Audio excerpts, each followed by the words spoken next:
বিসমিল্লাহির রহমানির রহিম। আসসালামু আলাইকুম। অনেক সময় বাচ্চাদের আবদারে বাসায় হঠাৎ করে অনেক কিছু রান্না করতে হয়, আর আজকে তেমনটাই হয়েছে আমার সাথে। শুক্রবার মানে বিভিন্ন বাসায় বিভিন্ন রকমের রান্না রেসমিল আসে বাসায়। বাচ্চারা তো বিশ্বাস করেন না, আম্মু আমাদের বাসায় রান্না হচ্ছে না, মনে হয় না তুমি রান্না করতেছি, এরকম যখন বলে তখন মনে হয় যে না থাক, মুরগির মাংস তো এমনিতে একটা রান্না করতে হয়, তার একটু বাড়িয়ে রান্না করি। আর সেই জন্যই আমি 6 পিস আজকে এখানে রোস্টের মাংস নিয়েছি। আর মাংসটা লবণ, হলুদ, মরিচের গুঁড়ো এবং আদা দিয়ে মেখে রেখে দিয়েছি। আর পোলাও বসাবো, সেজন্য একটু তেল দিয়ে তার ভিতরে একটা পেঁয়াজ, একটু বেরেস্তা কালার হয়েছে পারি।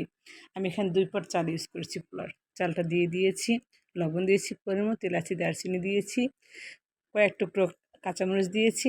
আর আগে থেকে গ্রেট করা বাসায় ছিল গাজর, সেটা দিয়ে দিয়েছি একটু কালারফুল করার জন্য পোলাওটা। হঠাৎ করে হলে তো বাচ্চাদের সামনে এমনভাবে প্রেজেন্ট করতে হয় যে ওরা দেখে একটু ভালো লাগে। আর অনেক সময় একটা খাবার চোখের দেখায় অনেকটা ভালো লাগা দরকার আছে। সেজন্য বাসায় সবসময় চেষ্টা করবেন বাচ্চাদেরকে একটু কালারফুল করে দিতে, যাতে ওরা রেস্টুরেন্টের বাইকটা বাসায় পায়। আর রোস্টটা আমি ভেজে নিচ্ছি, আর এপিট ওপিট করে ভেজেছি। আর একটা কথা বলি, রোস্ট সবসময় ভাজার সময় একটু উল্টো পিঠটা আগে দিবেন। এতে হবে কি, অনেক সময় আমরা রোস্ট ভাজতে গেলে গায়ে ছিটে আসে, সেটা হবে না। এই অনাকাঙ্ক্ষিত ঘটনা বাঁচানোর জন্য এই কাজটি করব। আর যখন আমার ভাজা হয়ে গেছে তখন আমি এক সাইড রেখে দিয়ে বাড়তি যে তেল ছিল সেটা দিয়ে একটু পেঁয়াজ দিয়ে আজকে বেরেস্তা করব।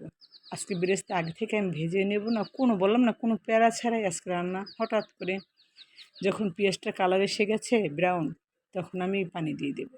আর এলাচি দারচিনি দিয়েছি আস্ত।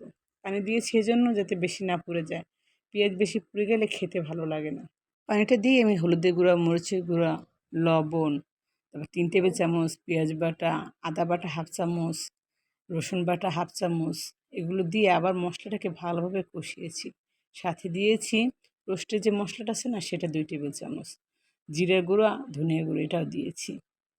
মশলাটা যখন প্রপারলি কষানো হয়ে গেছে তখন আমি এখানে অ্যাড করেছি গুঁড়া দুধ। আজকে আমি আগেই বললাম না, কোনো প্রিপারেশন নেই, প্রিপারেশন ছাড়া বাসায় কীভাবে রান্না করবেন, টক দইয়ের প্রয়োজন নেই, কিছু না। এখানে গুঁড়ো দুধটা দিয়ে আমি একটা কাজ করেছি, কারণ বাসায় ঘি নেই। এই গুঁড়ো দুধটা যদি আপনি তেলের উপর একটু নেড়ে নেন তাহলে সুন্দর টেস্ট আসে, যেটার কারণে আপনার মনে হবে যেন ঘি দেওয়া একটা। আর সাথে একটু আমি চিনিও দিয়ে নিয়েছি। আরও বলতেই ভুলে গেছি, আমি এখানে 2 টেবিল চামচ বাদাম বাটা দিয়েছি। আপনার বাসায় যে বাদাম আছে সেটাই বেটেই দিবেন, কাজু থাকতে পারে, বাদাম থাকতে পারে, যে কোনো বাদাম একটু দিয়ে নিয়েছি। তারপর মশলাটাকে একদম কষিয়েছি। দেখুন আমার ভিডিওটি একদম যখন তেলটা একদম মানে তেল থেকে মশলাটা একদম দানা দানা হয়ে গেছে তখন আমি পানি অ্যাড করে দিয়েছি। আর পানিটা দিয়ে আমি 2 টেবিল চামচ আমি এখানে টমেটো সস দিয়ে দিয়েছি।